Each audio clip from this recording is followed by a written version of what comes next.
Welcome to Westminster College Center for Financial Wellness. This class is an overview of types of firms or types of businesses. There are several factors that need to be taken into consideration when you're determining how to form a business. The best place to start is by creating or reviewing your business plan. Then you'll have a good beginning to start asking some questions about the type of work that's going to be done in your business, your goals for the business. So which factors are most important will be unique for each company. For example, if you're a bungee jumping service provider, you're going to have high liability, right? So liability risk will probably be a big factor in choosing your business firm type. You may want to grow the company to a global scale. So perhaps accessibility to capital markets is going to be a really important aspect. So again, draw up or review your business plan and remember to consider long-term goals, not just what you're doing today or what the business is like today. We will review a few basic firm types: proprietorships, partnerships, that includes LPs or LLPs. LLCs, which are limited liability corporations, and then two forms of corporations, C Corps and S Corps. Again, while there are many factors to consider, we will review these business types focusing on the following factors: taxation, liability, risk, formation of the business, how to do it, transferability of the ownership of the business, and then access to capital markets. All right, first up, a proprietorship is a business owned by just one person. In fact, the business and the person are inseparable. The person is the business. If you understand that, then it's easy to understand the proprietorship based on the factors that we'll be reviewing. All right, for taxation, the business's net income or loss is passed through and included on the owner's personal tax return. There will be a Schedule C filed with, along with their Form 1040. Liability, so the owner has unlimited personal liability for the business because the person is the business. Okay, so this means if the business is liable for something, the creditor or the plaintiff can go after not only the business assets, but also the proprietor's personal assets, like their house, their cars, whatever. Formation, little formality and little cost. Even if you haven't filed any forms to create a business and you are now providing a service or a product, you are on your own a sole proprietor. Okay, transferability. Sole proprietorship lasts as long as the owner continues to run the business, or as long as they're alive. The business can be sold, but as a proprietorship, if the ownership changes in any way, the old business form is gone and a new business is formed based on whatever the new business structure is going to be. All right, capital. Since you are the business, you are limited to your personal capital. No other person or entity can have ownership of your proprietorship. One other con to a proprietorship is that they tend to be subject to audits at a higher rate than some of the other forms of businesses that we'll talk about. Okay, partnership, sometimes called a general partnership, is similar to a proprietorship, except there is more than one owner. These owners do not have to be people. They can be corporations or a combination of people and corporations.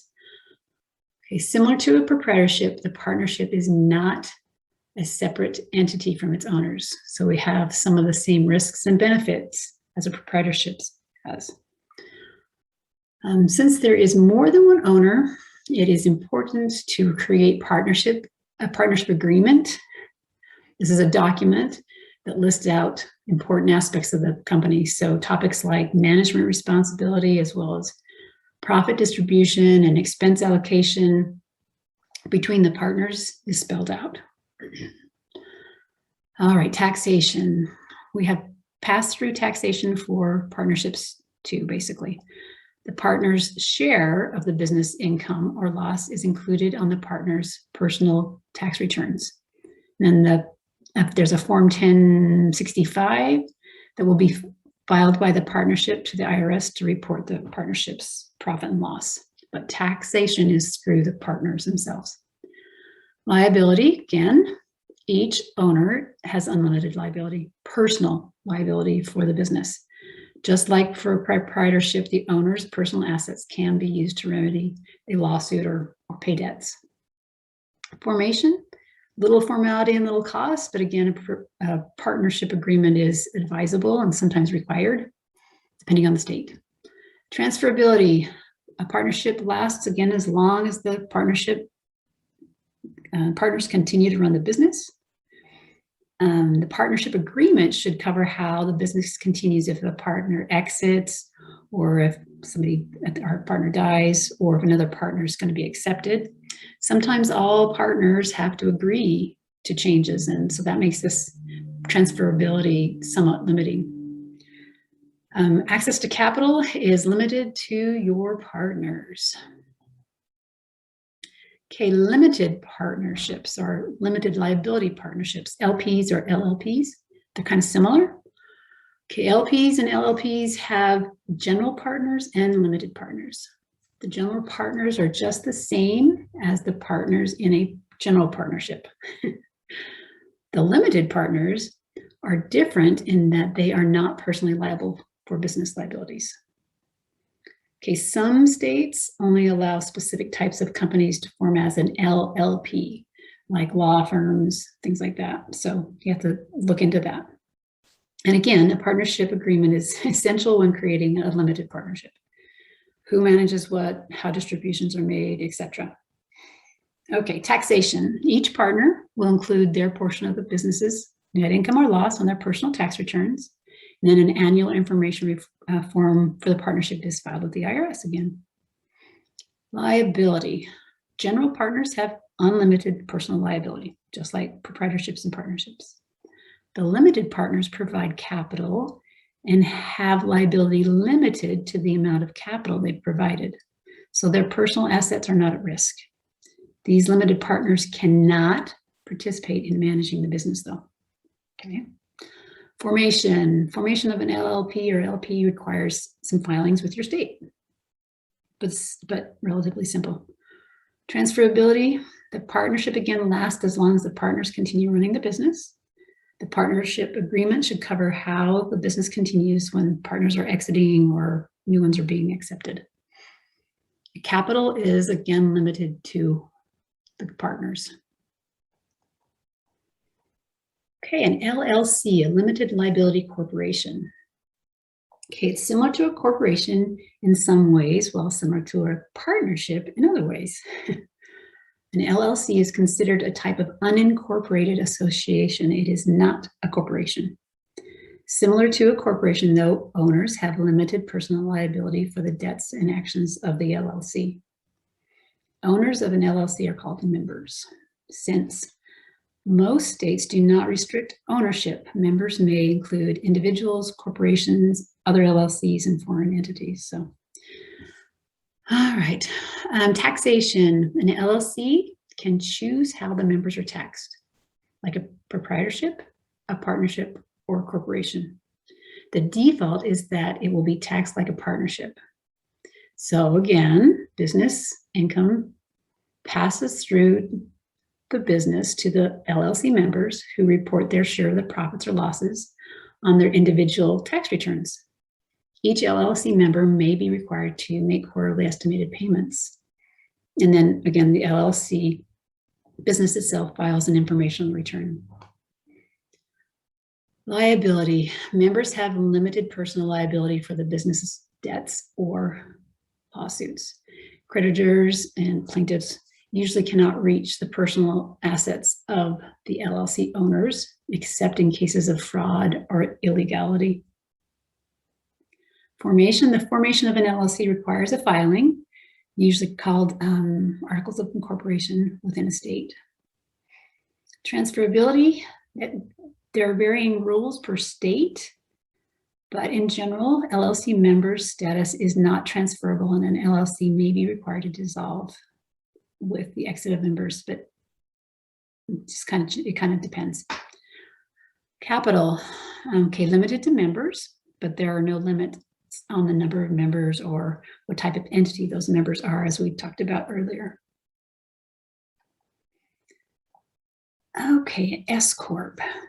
Okay, in general, a corporation is a legal entity that is separate and independent from the people who run or own the corporation. So this means that a corporation itself, not the shareholders who own it, is held legally liable for the actions and debts incurred by the business. There are also potentially costly administrative fees to create and maintain a corporation, as well as some more complex tax and legal requirements.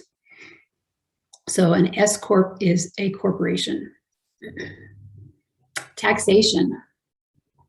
The business's net income or loss is passed through and included on the shareholder's personal tax returns. Now, this is if, after creating a corporation, they've elected to create it as an S Corp. I'll talk about that in a second under formation. So I'm assuming that they've elected to create an S Corp. Okay, so the business net income will pass through to the shareholders. If it's an S Corp, the S Corp does file a Form 1120-S to the IRS to report the profit or loss for the S Corp. Liability, the shareholders have limited liability to none of their investments. Okay, under formation, this is where I wanted to talk about how you get to be an S Corp. So the S Corp is created by filing articles of corporation with the state, just like you would for a corporation.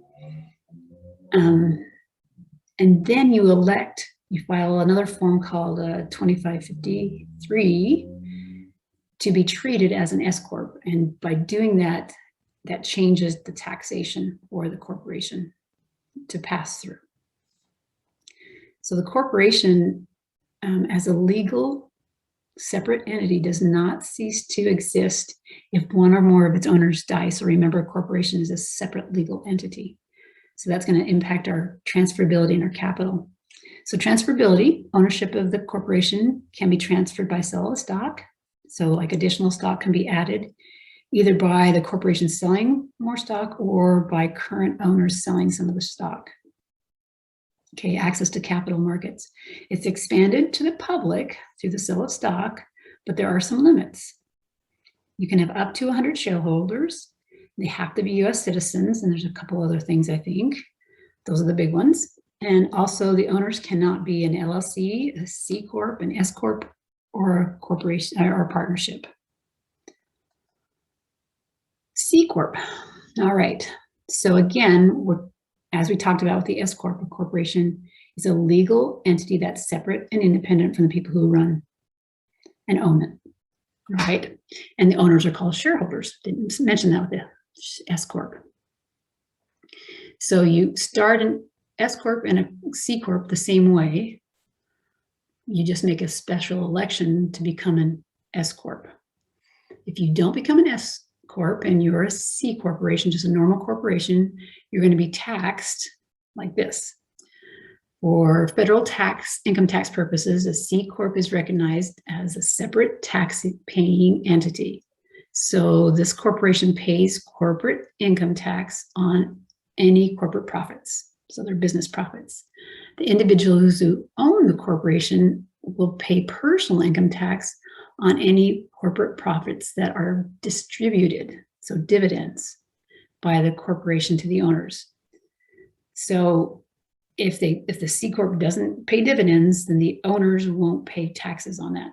But the minute they do, then the owners will also be taxed on the corporate profits. So this creates the issue of double taxation, which is one of the major drawbacks of a C Corp type of business formation. Okay, liability. Shareholders are limited on their liability to their investment. They can lose their investment, basically. Formation, C Corp is created by filing articles of incorporation with the state. The corporation as a separate legal entity does not cease to exist if one or more of its owners die, just like S Corp. And that's going to impact our transferability and our capital. So transferability, ownership is readily transferred via sale of stocks. And then capital is expanded to the public through that sale of stocks. And there are no limits on the number or type of shareholders. So a C Corp has the best access to capital markets. If you're going to have a company that you want to grow very large. All right, that's the end of this course. So you're now ready to take your quiz for this portion, and wish you luck. My name is Rick Haskell, and I'd like to thank you for watching this video as part of the Bill and Vieve Gore School of Business's Business Certificate Series. I'm a finance professor in the business school, where I'm also the director for the college's Center for Financial Wellness. The Business Certificate Series is offered through the Center as part of our outreach through the Gore School of Business. You can follow us on social media through Westminster's Instagram, YouTube, LinkedIn, or Facebook pages. You can use the QR codes provided or simply go to these websites. Thank you.